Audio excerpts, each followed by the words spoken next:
දන්නවද නිරෝගීව ජීවත් වෙන්න දිනපතා ඇවිදින එක ඔයාගේ ඇඟට කොච්චර හොඳ දෙයක්ද කියලා? අද අපි මේ වීඩියෝ එකේ ඒ ගැන කතා කරමු. වීඩියෝ එකට යන්න කලින් ඔයා තාමත් මාව ෆලෝ කරලා නැත්නම් මේ දැම්ම මාව ෆලෝ කරලා දිගටම සෙට් වෙලා ඉන්න. එදිනෙදා ජීවිතේ අපි ඇවිදින එකයි ව්‍යායාමයක් විදිහට ඇවිදින එකයි දෙකක් කියලා අපි මුලින්ම තේරුම් අරන් ඉන්න ඕනේ.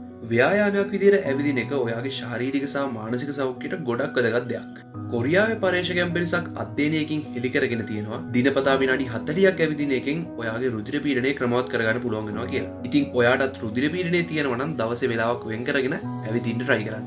ඒ වගේම තමයි ඇමරිකාවේ පිළිකා සංසදයේ පෙන්වලා දීලා තියෙනවා සතියට පැය 7ක් ඇවිදින කාන්තාවන්ට පියවරු පිළිකා ඇතිවීමේ අවදානම අඩු වෙනවා කියලා. ඒ වගේම සතියකට පැය 7කට වඩා ඇවිදින කාන්තාවන්ගෙන් 25ක් පිළිකා අවදානම ඇතිවීමේ තත්ත්වයෙන් මිදෙනවා කියලා පෙන්වලා දීලා තියෙනවා. පර්යේෂකයන් පෙන්වලා දීලා තියෙන විදිහට ඇවිදින එකෙන් ඔයාගේ නිර්මාණශීලී බවත් වැඩි වෙනවා. දවසට විනාඩි 30ක් 40ක් ඇවිදින එකෙන් ඔයාගේ ප්‍රතිශක්තිකරණය වැඩි වෙනවා. ඉතින් ඔයා ඇවිදින එක පුරුද්දක් කරගත්තොත් ඔයාට වෛරස් රෝග වලින් වැළකීලා ඉන්න ශක්තියක් හම්බ වෙනවා. ඒ වගේම තමයි ඔයාගේ පෙනුම තරුණ විදිහට වැඩි කාලයක් තියාගන්නත් මේ ඇවිදින එක ගොඩක් වැදගත් වෙනවා.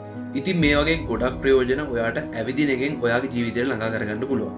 ඔයත් ව්‍යායාමයක් විදිහට ඇවිදින කෙනෙක් නම් දවසට කොච්චර ප්‍රමාණයක් ඇවිදිනවද කියලා පහලින් කමෙන්ට් කරන් යන්න. එහෙනම් good luck.